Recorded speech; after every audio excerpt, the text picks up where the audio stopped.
Thank you very much, everybody. So this is a big, big day, a beautiful day, potentially one of the great days ever in civilization. Things that have been going on for hundreds of years and thousands of years. We're going to, at least we're at a minimum very, very close, and I think we're beyond very close. And I want to thank Bibi for really getting in there and doing a job. We've worked well together, as we have with many other countries, both of us, with many other countries, which is the only way this whole situation gets solved. And I'm not just talking about Gaza. Gaza is one thing, but we're talking about much beyond Gaza. The whole deal, everything getting solved. It's called peace in the Middle East. So today is a historic day for peace, and Prime Minister Netanyahu and I have just concluded an important meeting on many vital issues, including Iran, trade, the expansion of the Abraham Accords, and most importantly, we discussed how to end the war in Gaza, but it's just a part of the bigger picture, which is peace in the Middle East, and let's call it eternal peace in the Middle East. So this is far more than anybody expected, but the level of support that I've had from the nations in the Middle East and surrounding Israel and neighbors of Israel has been incredible, incredible. Every single one of them. This afternoon, after extensive consultation with our friends and partners throughout the region, I'm formally releasing our principles for peace, which people have really liked, I must say. And these are done, not just routinely done, these are done with total consideration and working with the nations that we're talking about. All of these nations have made contributions to those suggestions. I want to thank the leaders of many Arab and Muslim nations for their tremendous support in developing the proposal, along with many of our allies in Europe. Europe has been very much involved, and as I was called by many of the European leaders, most of them saying, is this true? Are you really doing peace in the Middle East? This is the most incredible thing we've heard. Some think it's the biggest thing they've ever heard. They called just to find out, was it just a rumor or is it actually done? And then they said, have you spoken to the Arab leaders? Have you spoken to all of the other leaders that we have to get? A lot of people involved in this one. I also want to thank Prime Minister Netanyahu for agreeing to the plan and for trusting that if we work together, we can bring an end to the death and destruction that we've seen for so many years, decades, even centuries, and begin a new chapter of security, peace, and prosperity for the entire region. And I want to just say that my meetings and dialogue that we had with so many countries, Saudi Arabia as an example, the king is a phenomenal person. The Emir of Qatar, he's an incredible people. UAE, and that's MBZ and ABZ. We're totally involved. These are the people that we've been dealing with and who've been actually very much involved in this negotiation, giving us ideas, things they can live with, things they can't live with. Pretty complex. I mean, after 2,000, 3,000 years, whatever it is, I guess it's got to be a little complex, or it would have been done a long time ago. The King of Jordan was with us, as you know, in the United Nations. The President of Turkey, President Erdogan, is a friend of mine, a strong man, but a good man. President of Indonesia, somebody who's an amazing leader, Prabowo. He is an amazing leader and respected by everybody. He was in the room with us. We were together with most of these people that I'm mentioning. Others were by phone or the next day. The Prime Minister and the Field Marshal of Pakistan, they were with us right from the beginning. Incredible. In fact, they just put out a statement that they fully believe in this pact. It just came out just as I was walking around. They said, sir, you have a big notice from the Prime Minister of Pakistan and from the Field Marshal that they back this 100%. President El-Sisi of Egypt, who's terrific. And these are people I've gotten to know over the years. I mean, I would say it started around 2015 and then went into 2016 when the presidency officially began. But I've known him actually for a long time, and there are many cases really great men. I can't say in all cases, but I will tell you in many cases they're great men and some great women too. They tend to be mostly men, however, I will say that. But if accepted by Hamas, this proposal calls for the release of all remaining hostages immediately, but in no case more than 72 hours. So the hostages are coming back, and I hate even saying this from the standpoint, doesn't sound right, but it is so important to the parents. The bodies of the young men, I believe in almost all cases, the young men are coming back immediately. I met with parents. The parents felt as strongly about getting the body of their dead boy back as they did as though the boy were alive and well. It's so important to them. And it means the immediate end to the war itself, not just Gaza.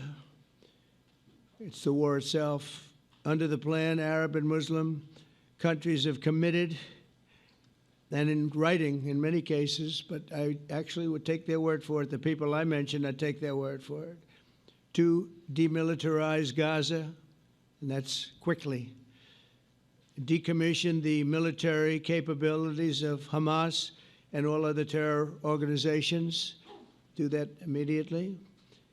And we're relying on the countries that I named and others to deal with Hamas. And I'm hearing that Hamas wants to get this done too, and that's a good thing. And destroy all terror infrastructure, including the tunnels, weapons, production facilities. They have a lot of production facilities that we're destroying. They'll also help train local police forces in the areas that we're discussing right now, in particular in and around Gaza, working with the new transitional authority in Gaza. All parties will agree on a timeline for Israeli forces to withdraw in phases. They'll be withdrawing in phases. No more shooting, hopefully, as progress is made toward achieving these goals. Arab and Muslim nations need to be allowed the chance to fulfill these commitments of dealing with Hamas. They have to deal with them because they were the one group that we have not dealt with. I haven't dealt with them. But the Arab countries are going to, and Muslim countries are going to be dealing with Hamas, and I believe they've already been there. I think they probably have an understanding, and they haven't maybe mentioned that, but I would imagine they do. Otherwise, they wouldn't have gone as far as they've gone. If they're unable to do so, then Israel would have the absolute right and actually our full backing, the U.S. full backing. Marco's here, and a lot of our leaders are here, our great Vice President, Susie Wiles, Steve Witkoff, Jared Kushner. They've been so involved in this process. I don't think anybody else could have done it or even come close. But it's we're right there. We're right there. First time in thousands of years, I think you can probably say, if you really look into it, if you study back, if you're a scholar, you would say thousands of years. Israel would have my full backing to finish the job of destroying the threat of Hamas. But I hope that we're going to have a deal for peace. And if Hamas rejects the deal, which is always possible, they're the only one left. Everyone else has accepted it. But I have a feeling that we're going to have a positive answer. But if not, as you know, Bibi, you'd have our full backing to do what you would have to do. Everyone understands that the ultimate result must be the elimination of any danger posed in the region, and that danger is caused by Hamas. The tyranny of terror has to end, and this is, again, something that we're looking for. This is eternity. This is for forever. To ensure the success of this effort, my plan calls for the creation of a new international oversight body, the Board of Peace, we call it, the Board of Peace, sort of a beautiful name, the Board of Peace, which will be headed, not at my request, believe me, I'm very busy, but we have to make sure this works. The leaders of the Arab world and Israel and everybody involved asked me to do this, so it would be headed by a gentleman known as President Donald J. Trump of the United States. That's what I want, is some extra work to do, but it's so important that I'm willing to do it, and we'll do it right, and we're going to put leaders from other countries on, and leaders that are very distinguished leaders, and we'll have a board, and one of the people that wants to be on the board is the UK former Prime Minister, Tony Blair, good man, very good man, and some others, and they'll be named over the next few days, and it'll be quite the board. Working, everybody wants to be on it now. I don't know if that had anything to do. They named me and everybody else wanted to be on it. I guess they figure, well, he's a soft touch. He'll be easy to deal with. Working with the World Bank and others, it will be responsible for recruiting and training a new government that will be made up of Palestinians along with highly qualified experts from all around the world. Hamas and other terrorist factions will play no role in the board, but they'll play no role in the governance of Gaza at all, directly or indirectly. As you know, thousands of Hamas leaders have been killed and soldiers have been killed. And we can never forget October 7th, but thousands have paid the price for that. And now it's time to get our hostages back and get back to trying to build something that's really great and very important. In our meeting today, Prime Minister Netanyahu was very clear about his opposition to a Palestinian state. And he continuously mentions October 7th, and I understand that. Most people do. And I understand and respect his position on many things, but what he's doing today is so good for Israel. I noticed that they have large crowds gathering in Israel all the time, and they have my name up. They like me for whatever reason, maybe I don't know, but they do like me. But they say two things: please get the hostages back, and please end the war. They've had it. It's had it. So I think it's a very popular thing you do, because he's a warrior. He doesn't know about getting back to a normal way of life, but he is a warrior, and Israel's lucky to have him. But now the people want to get back to peace. They want to get back to normalization in a true sense. Several countries have foolishly recognized the Palestinian state.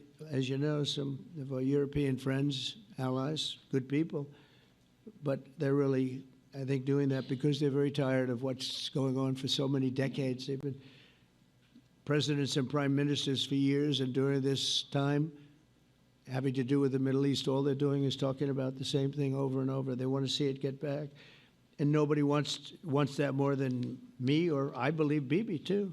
But the people of Israel want it. They really want it. They want the hostages back.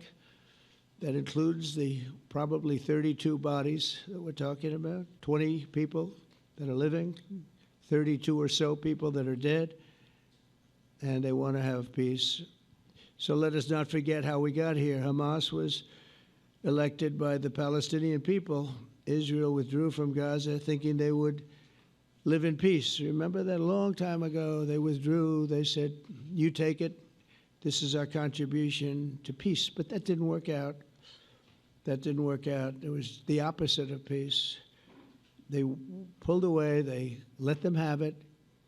And I never forgot that, because I said, that doesn't sound like a good deal to me. As a real estate person, I mean, they gave up the ocean, right? Ron, they gave up the ocean. They said, who would do this deal? And it still didn't work out. They were very generous, actually. And they gave up the most magnificent piece of land in many ways in the Middle East. And they said, all we want to do now is have peace. And that request was not honored. Instead of building a better life for the Palestinians, Hamas diverted resources to build over 400 miles of tunnels and terror infrastructure, rocket production facilities and hid their military command posts and launch sites in hospitals, schools, and mosques. So if you went after them, you'd be after them, and you wouldn't even realize you ended up knocking out a hospital or a school or a mosque. That terrible thing, terrible, terrible way to have to fight. No fight is good, but that's a real bad one. So there are many Palestinians who wish to live in peace. Many. I've seen so many of them. And they have support. And I challenge the Palestinians to take responsibility for their destiny, because that's what we're giving them. We're giving them responsibility for their destiny, fully condemn and prohibit terrorism and earn their way to a brighter future. They don't want the life that they've had. They've had a rough life with Hamas. If the Palestinian Authority does not complete the reforms that I laid out in my vision for peace in 2020, they'll have only themselves to blame. We're giving them an amazing footprint, and they have amazing support from the leaders of the Arab world and the Muslim world, the great leaders. These are great leaders. These are unbelievable leaders that have built great countries and very wealthy countries. What the future holds for the Palestinians, no one really knows, but the plan that we put forward today is focused on ending the war immediately, getting all of our hostages back, getting everything back. Hard to believe when you even say it, and creating conditions for durable Israeli security and Palestinian success. Israeli security is going to be involved. We're going to help you. We'll be there with you in terms of helping with security. We want to make sure it works. We just want to make sure it works. There shouldn't be a shot fired. Now, there will be, I guess, because that's the way it seems to be, but there shouldn't have to be within a few days. There shouldn't have to be a shot fired. Maybe for eternity. Wouldn't that be nice? I hope it's true. I can tell you the leadership of that region feels that there's a good chance of it being true. So this will lead to this agreement that we're talking about will lead to a sustainable long-term peace. No president in history has been a greater friend of the state of Israel than I have, in addition to negotiating the Abraham Accords. I like to say it that way because the real people, that's what they call Abraham. I would say Abraham, but it's so much nicer when you say Abraham. So much more elegant. But the Abraham Accords are amazing. Jared, you did that along with your group of geniuses, and nobody thought that could be done. We have 4 countries, and Sleepy Joe Biden didn't do a thing. He didn't even know what the hell they were. He should have had them filled up. But I think this will also lead to packing them. And who knows, maybe even Iran can get in there. I hope, we hope we're going to be able to get along with Iran. I think they're going to be open to it. I really believe that. But they could be a member. I long ago said, I'll bet you at some point Iran will be a member of the Accords. And little did I realize it was going to take this turn. That was some turn we did with the B-2s. But I think they might very well be there because it's a great thing for them economically. I recognize the eternal capital of Israel. I opened the American embassy in Jerusalem. That was something that everyone said would never be done, could never be done. Virtually every president for many, many years, for decades, would campaign on making Jerusalem the capital of Israel. They campaigned on it over and over. Is that right, Steve? Is that right? Everyone, and when they got to it, and I understand why now, because it was so, when I got to office, I campaigned on it too. I said, we're going to make it, and then I'd get calls from the leaders of various countries saying, please don't do it, please don't do it. It'll end the whole world, please don't do it. And finally, I just didn't say anything, and I did it. People were calling me before I did it because they heard I was going to do it, and leaders of countries were calling me, and I think it was on a Thursday that I did it, and they'd call me Monday, Tuesday, Wednesday, 3-4 times a day, and I said, tell them I'll call them back on Friday. And I announced it on Thursday, and I called them back, the biggest people in the world, and they said, you've done it. I said, done what? You've made the capital of Israel, Jerusalem, and we wanted to talk yet. I wish you called me a little sooner. Maybe I could have done something about So that was a lot easier than getting into an argument, because I knew what they were calling about. And you know what? It turned out to be amazing. Everybody thought it was going to lead to the end of the world, right? The end of the world, Ron, that's what they said. It didn't lead to anything. It just led to something that I promised, and something that was very, very popular for Jewish people and a lot of other people, too.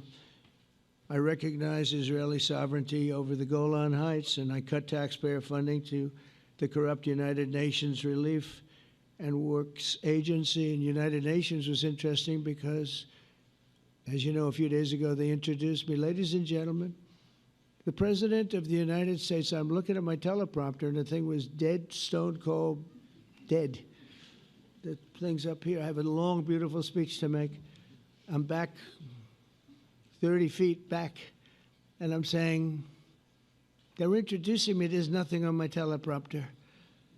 So, but I made a speech. I actually got good marks. You think Biden could have done that? I don't think so. I don't think he could have done that. I don't think too many people could have done it. But actually, it was actually more of a speech from my heart, if you want to know the truth. I think it was maybe better in certain ways because it was from the heart. It has to be from the heart. Otherwise, you're in big trouble. But I cut taxpayer funding for that very corrupt United Nations Relief and Works Agency, and nobody thought that would be done, and withdrew from the horrible Iran nuclear deal that was imposed upon Israel by Barack Hussein Obama and Biden. And I don't think Biden knew anything about it, though. I don't think he knows anything about it now, actually, if you ask him. He'd say, what is that?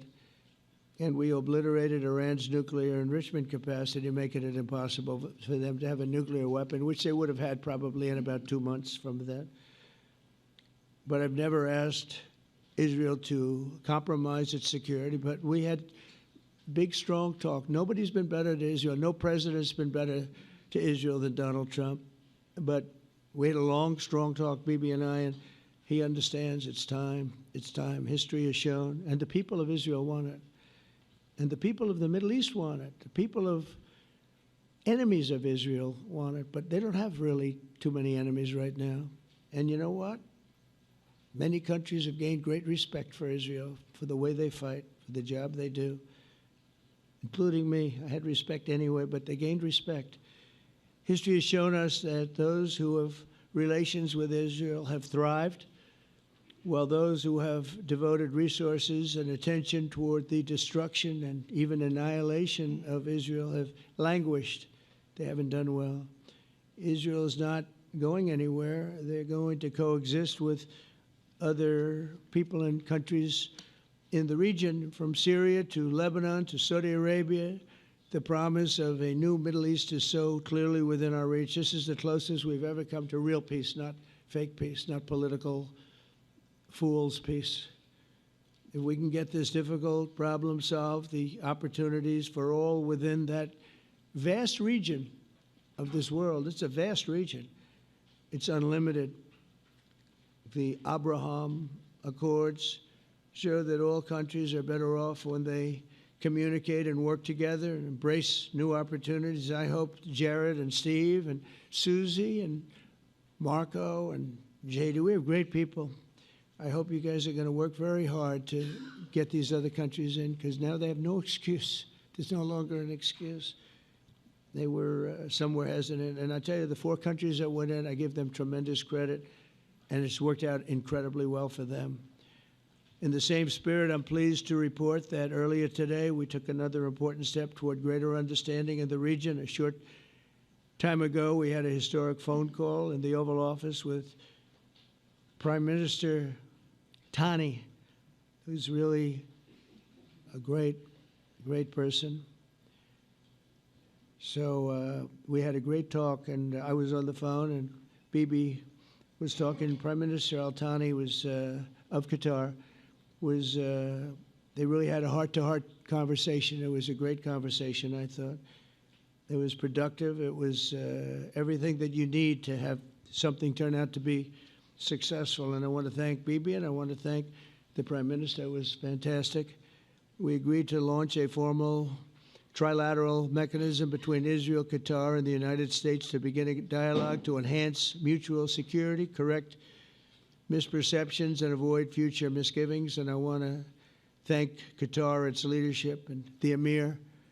He's a fantastic person. I think, I'm going to be his public relations man because I know him differently than a lot of people know him. But he wants peace. He wants to see peace. And his people, and they really acknowledge the critical role that they've played as mediator.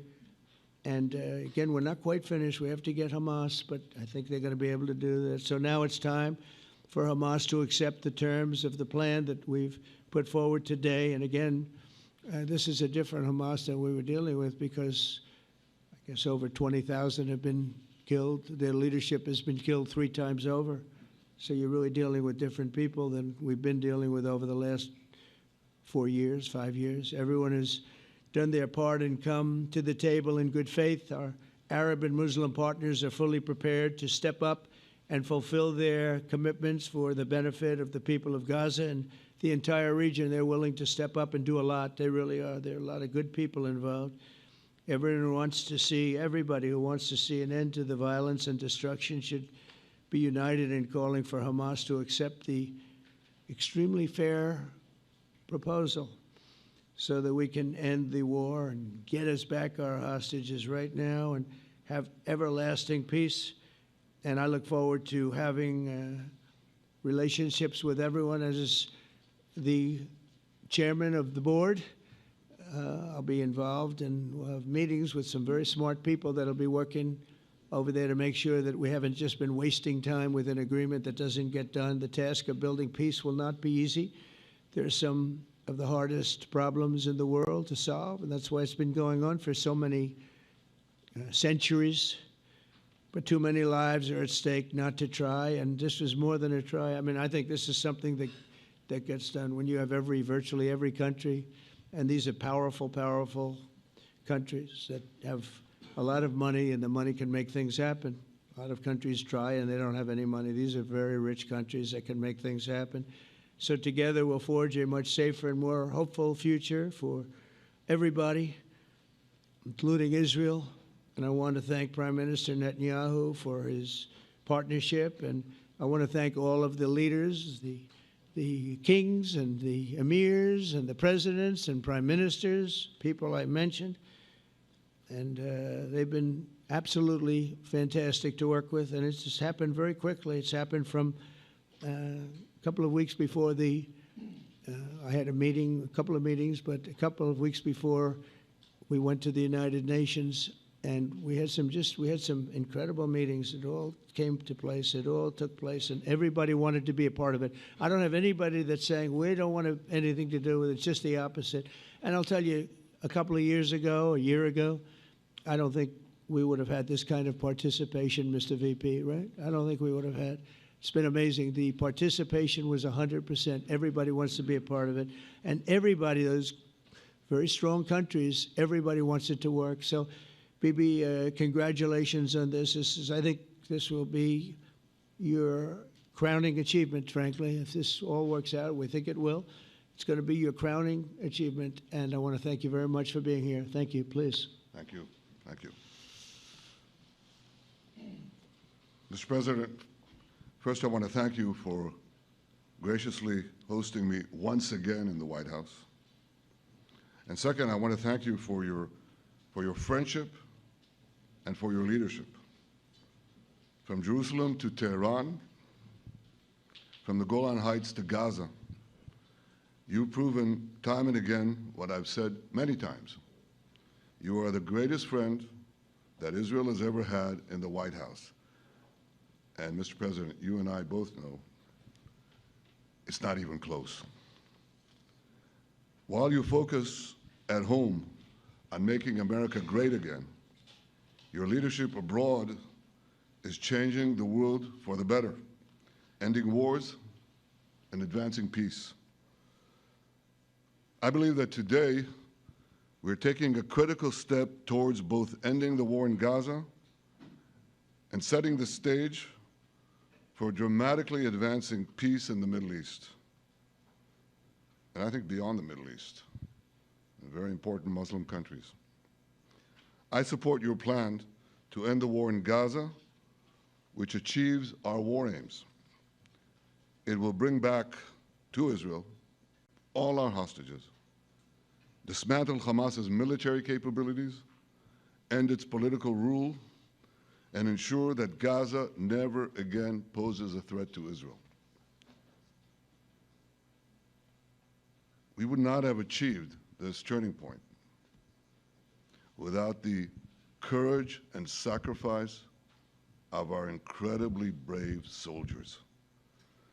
They fight like lions to defend the people of Israel, and they serve on the front line in the war between civilization and barbarism. Mr. President, when our two countries stand shoulder to shoulder, we achieve the impossible. Just a few months ago, in Operation Rising Lion and Operation Midnight Hammer, we struck a decisive blow against Iran's nuclear and ballistic missile program. Your bold decision to send those B-2s made the region safer and the world safer. Now, under your leadership, we're taking the next step to win the war and expand the peace. Your plan is consistent with the 5 principles my government set for the end of the war and the day after Hamas. Everybody asks, what is your plan for the day after Hamas? Here's our plan. Pass it in the cabinet. All our hostages, both those who are alive and those who died, all of them will return home immediately. Hamas will be disarmed. Gaza will be demilitarized. Israel will retain security responsibility, including a security perimeter for the foreseeable future. And lastly, Gaza will have a peaceful civilian administration that is run neither by Hamas nor by the Palestinian Authority. If Hamas agrees to your plan, Mr. President, the first step will be a modest withdrawal, followed by the release of all our hostages within 72 hours. The next step will be the establishment of an international body charged with fully disarming Hamas and demilitarizing Gaza. I appreciate your willingness to lead the body, Mr. President. I really appreciate it because you have a lot of things to do, and this is important. And it reflects the confidence that this will give everyone, that things will be followed up on all the commitments made. The fact that you're taking this on, I think, helps a lot to make sure that everything flows in the direction that we want. Now, if this international body succeeds, we will have permanently ended the war. Israel will conduct further withdrawals linked to the extent of disarmament and demilitarization, but will remain in the security perimeter for the foreseeable future. I think we should understand that we're giving everybody a chance to have this done peacefully, something that will achieve all our war objectives without any further bloodshed. But if Hamas rejects your plan, Mr. President, or if they supposedly accept it and then basically do everything to counter it, then Israel will finish the job by itself. This can be done the easy way, or it can be done the hard way, but it will be done. We prefer the easy way, but it has to be done. All these goals must be achieved because we didn't fight this horrible fight, sacrifice the finest of our young men to have Hamas stay in Gaza and threaten us again and again and again with these horrific massacres.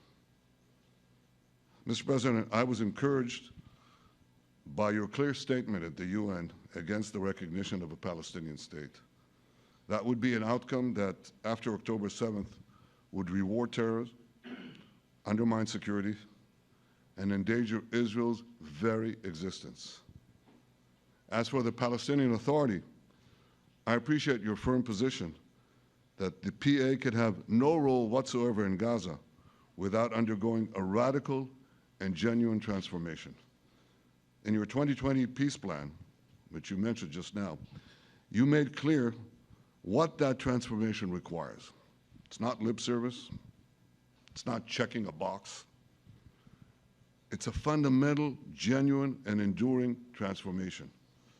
And that means ending pay to slay, changing the poisonous textbooks that teach hatred to Jews, to Palestinian children, stopping incitement in the media, ending lawfare against Israel at the ICC, the ICJ, recognizing the Jewish state, and many, many other reforms. It won't come as a surprise to you that the vast majority of Israelis have no faith that the PA Leopard will change its spots. But rather than wait for this miraculous transformation, your plan provides a practical and realistic path forward for Gaza in the coming years, in which Gaza will be administered neither by Hamas nor the Palestinian Authority, but by those committed to a genuine peace with Israel. I think this can be not only a new beginning for Gaza, I think it can be a new beginning for the entire region. Under your leadership, we can re-energize, well, I've got to contribute my own, we can re-energize the Abraham Accords. That's what it's called in the original Hebrew, Abraham. Abraham is fine, Abraham, however you want to call it. Under your leadership, Mr. President, we can re-energize the Abraham Accords that we forged 5 years ago. We can expand them to many more Arab and Muslim nations that choose moderation over extremism. I think there's an opportunity here. It's not going to be easy. It's tough going. But I think if we succeed, you're absolutely right. We're going to open possibilities that nobody even dreamed of. But I think we dream of them.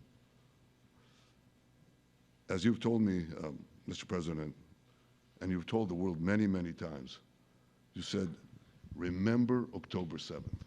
Remember October 7th. And we do. We will never forget the horrors of October 7th, and we will do whatever is necessary to make sure they don't happen again. Since October 7th, Israel's enemies have learned a hard truth. Those who attack us pay a heavy price, but those who partner with us advance progress and security for their peoples. President Trump just said it. It's also in the Bible. It says, those who will bless you will be blessed, and those who will curse you will be cursed. And that's actually what is happening. We want the blessings. I think we've done a lot in the past 2 years to end the curse. We're not finished, but we've done a lot. And we've done a lot together to end the curse. I want to thank your entire team for their efforts to get to this point. I especially want to thank Steve Witkoff and Jared Kushner for their indefatigable work to bring Israel and Arab states in the region closer together. I am deeply grateful to both of them for their work. We had a phone call today just to make it clear. I said to the Prime Minister of Qatar, Israel was targeting terrorists, wasn't targeting Qatar. And of course, we regretted the loss of the Qatari citizen. It wasn't our target. And I very much appreciate President Trump's proposal to have a trilateral body, the United States, Israel, and Qatar, to work out respective grievances. There are quite a few. But if we could try to mitigate them or put it on a different footing, I think that'll be good for everyone. Above all the people, the fine team, and many helpers who've done this, I want to thank you, Mr. President. History has already shown that under your leadership, Israel and America can change the face of the Middle East. And today I'm hopeful that your plan to end the war in Gaza will do so again and do so soon. It will free our hostages, end Hamas's tyranny in Gaza, and enable a more secure and prosperous future for the peoples of our region.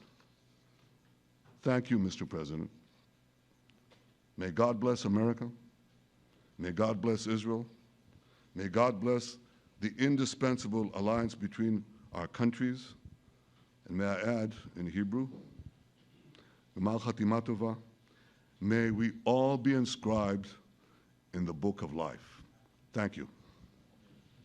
Thank you very much, Bibi. So I think while we wait for these documents to be signed and get everybody in line, I think it maybe is not really appropriate to take questions. I'm meeting with, as you know, a couple of Democrats in a little while about the country, about keeping our country open. They're going to have to do some things because their ideas are not very good ones. They're very bad for our country. So we'll see how that works out. But this is something that was really historic today. This was something that was amazing. I think, Bibi, I mean, depending on you, I think while we're waiting for signatures and waiting for approvals from a lot of different countries that are involved in this, we probably shouldn't take questions? Or would you like to take a question or two from perhaps a friendly Israeli reporter, if there's such a thing? That's a very, very tough proposition. But I would think, Mr. President, that I would go by your instinct that this is, we'll have enough time for questions. Let's settle the issue first, I think. No. Thank you very much, everybody.